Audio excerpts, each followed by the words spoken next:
Hello అందరికీ. అందరూ ఎలా ఉన్నారు? నేను ఈరోజైతే మీకు ఇంట్లోనే ఈజీగా దహి పూరి ఎలా చేసుకోవాలో చూపిస్తాను. మీకు ఏ చట్నీ అవసరం లేదు. గ్రీన్ చట్నీ గానీ, స్వీట్ చట్నీ గానీ, ఏది లేకపోయినా గానీ మీరు చేసుకొని తినొచ్చు. చాలా టేస్టీగా ఉంటుంది. అది ఎలా అంటే ఫస్ట్ దానికోసం సుండలు తయారు చేసి పెట్టుకుందాం.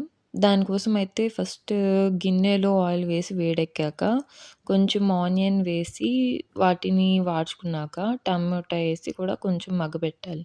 తర్వాత మన దగ్గర ఉన్న స్పైసెస్ లైక్ కారం, ధనియాల పొడి, జీలకర్ర పొడి, ఇంకా గరం మసాలా, ఉప్పు అవన్నీ వేసుకొని కొంచెం బాగా కలబెట్టాలి. తర్వాత కొంచెం మగ్గాక మన దగ్గర ముందుగా నానబెట్టి ఉడకబెట్టుకున్న బఠానీలు కూడా వేసుకొని బాగా కలుపుకోవాలి. సైడ్స్‌లో కొంచెం ఒత్తుకుంటా అనుకుంటే కొంచెం సుండలు బాగా అవుతుంది. తర్వాత పెరుగులో కొంచెం చక్కెర వేసి కలుపుకొని పెట్టుకోవాలి.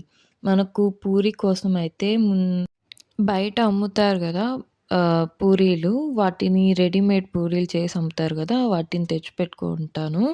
వాటిని నార్మల్‌గా వడియాలు ఏయించుకున్నట్టు ఏయించుకుంటే పూరీల్లాగా అయిపోతాయి. దాంట్లో ఇప్పుడు సుండలు వేసి అండ్ కొంచెం ఎర్రగడ్డేసుకొని, మనం కలిపి పెట్టుకున్న దహి ఏసుకొని తింటే సూపర్‌గా ఉంటుంది.